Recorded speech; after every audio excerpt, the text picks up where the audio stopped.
Hello, Mr. Cove here, and today I want to talk about Welcome to Derry, episode 6 that we had air last night.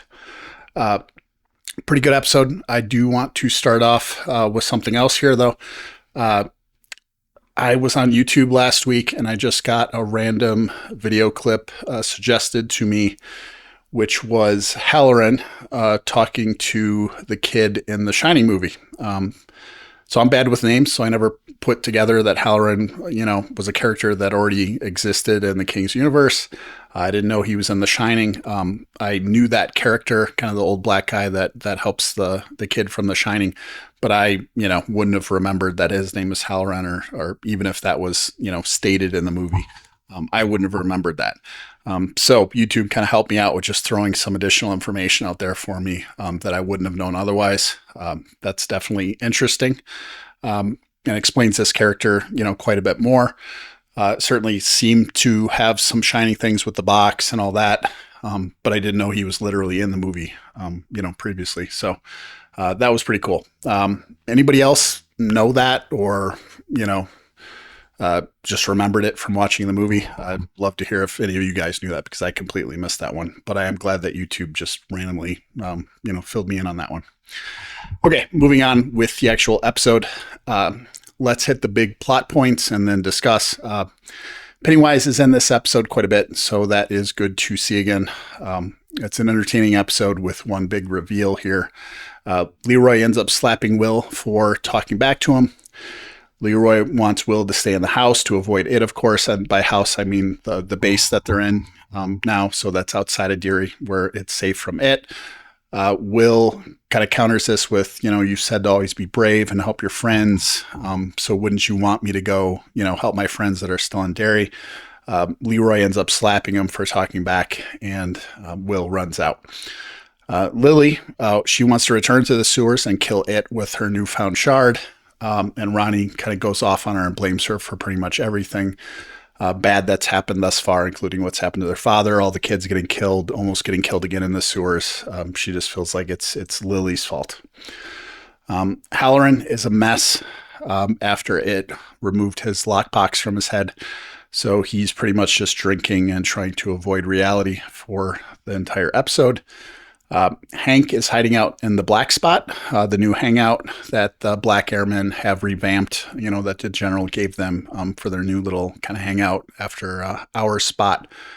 And the reveal here is we have a flashback of Ingrid basically feeding a kid to it back in Juniper Hills years ago with the last cycle. And we see that she's quite the psycho. Her father was Pennywise, the dancing clown, back 2 cycles ago, and it's unclear if it just stole his identity after seeing him, or killed his father, or what exactly took place there for him to be able to just adopt that identity as his own. Ingrid, however, believes that it is possessing her father and can somehow be saved if she's around it when it shows up, and she can just talk to it and kind of get her father to show up and be able to, I don't know if she thinks he's still alive or just needs to be released from its possession, curse, whatever you want to call it. But basically for at least the last 2 cycles, she has wanted to be around wherever it appears to, see it and be able to talk to her father.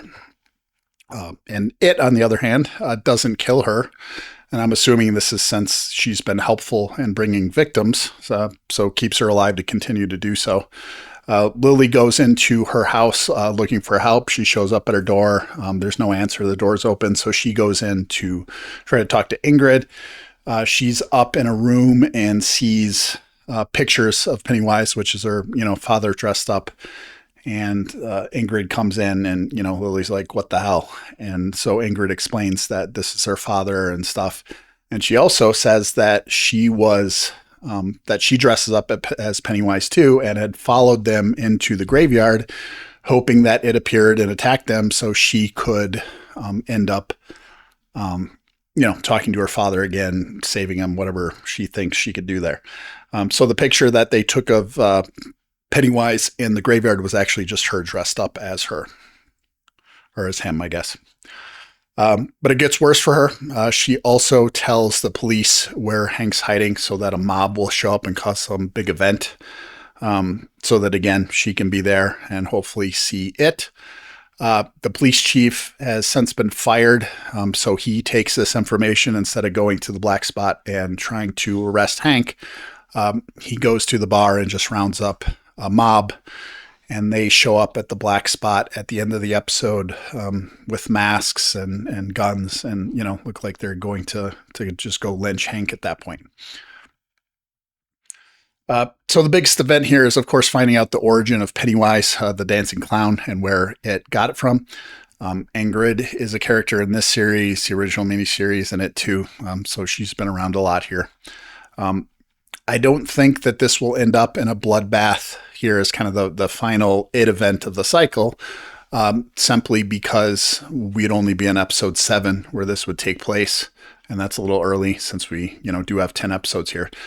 So I think there might be some bad stuff. Maybe even Hank, does get killed here. But I don't think it's going to be some giant bloodbath shootout where like a dozen people die or something. So something's going to intervene to make this not, the end of its cycle where, a bunch of people die here. I'm very curious to see if Halloran ends up using more shining powers here against it, as Leroy wants him to. They have a confrontation where, Leroy's suggesting that, having his box broken is a good thing. Halloran now has access to dead people that have information that the living do not.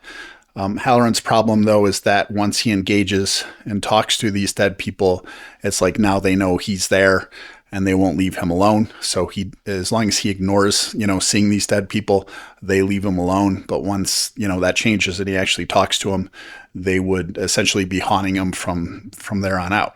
So he doesn't want to do that, but Leroy, threatens him with the court martial and basically says, get some rest, get your shit together, and you need to do whatever you can to help us go at it. So obviously it doesn't lose here, but it'll still be interesting to see if more of King's universe kind of collide here in fun ways where we have some shining powers used against it, or maybe, it is able to use those powers right back at him. But that'll be fun to see, kind of these two different universes, go at each other here. The military wants to go back in soon, and the kids are armed with a shard. So I think both will venture back into the sewers within an episode or two here. I still feel like the Native Americans are going to be the ones at the end of this season having to save the day, where they just kind of, get things back to standard, where the shards are there. It is secluded to Derry, and, that's kind of it. So nothing I've seen thus far has changed my mind on that. I still think that's how the series ends. I do think it is kind of get out a little bit and be worse. And then, the Native Americans with their sworn oath are going to have to go in and save the day. But again, they're not really trying to kill it. Their job is just, in their mind, is just to, keep them secluded to Derry and minimize the damage he's able to do, basically. So that's about it for this one. We have 4 more to go, and there is plenty more to resolve. So I'm a bit worried about the pacing going forward, towards the end here. But overall, this was a pretty good episode. Let me know what you guys thought. You guys having a good time still here with this series? What do you guys think? And I will catch you guys in the next one. Thanks for watching. You guys have a good day.